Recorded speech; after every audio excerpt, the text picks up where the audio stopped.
Hi, my name is Lia Moya and I'll be explaining the nodes method. This method helps us solve electrical circuits, and we use the KCL, that is the Kirchhoff current law, which tells us that all the currents going in are equal or should be equal to all the currents going out.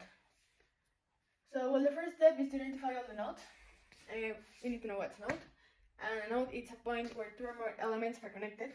We already have them, and it's BA, BB, and B ground. Our B ground is always going to be equal to 0, and this is our reference point. So after that, we need to know what's a supernode, and we use the supernode when we have a power source between two nodes, and this is the case. So we have to mine as if that power source wasn't there. So we have to mine as if it was just all of this was just one node. So we have all the currents going in and out. So we have I2 that is going in plus I plus I3 minus I1, and they should be equal to 0 according to KCL. So we use this formula, that is B high minus B ground, and it should be, I2 would be B2 minus BA, that is below, but we know that B2 is 5 volts, so it would be just this over 30 plus I, that we already know that is a quarter of ampere,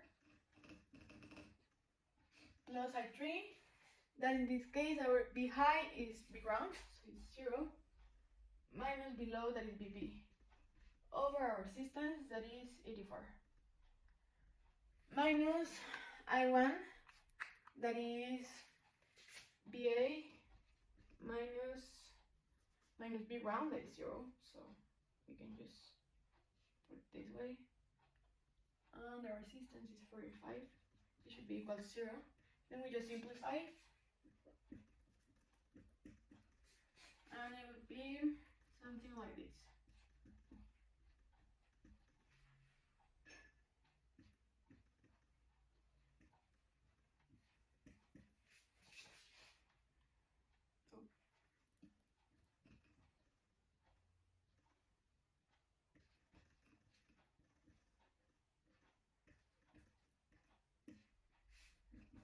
And this should be equal to 530 and minus a quarter. So this is our first equation. Then we'll have the second equation, that would be these two voltages. Well, the voltage is between these two nodes. So 2 volts should be equal to B1 minus BB. BA minus BB. So we just have to solve these equations. Well, so we have our BA, that would be 6.5294 volts, and our BB, that is 4.5294.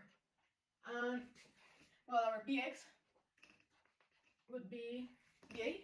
This is the voltage that's going up here, so this would be BX. And after that, we have to find the power, where we use this formula, and the voltage.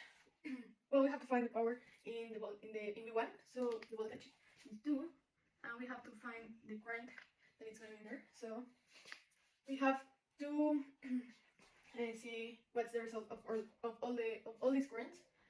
So it would be I1 plus I2 plus this the I of 54, and the current that is going in here. So we'll name it IB1. So we'll just have to see what it's equal to. Okay, so what we did was just substitute in this formula that we already had, and this is the current. So So we have to multiply 2 and this will be equal to. And we see that our result is 0.1298 watts and it's positive. So that tells us that it's absorbing energy.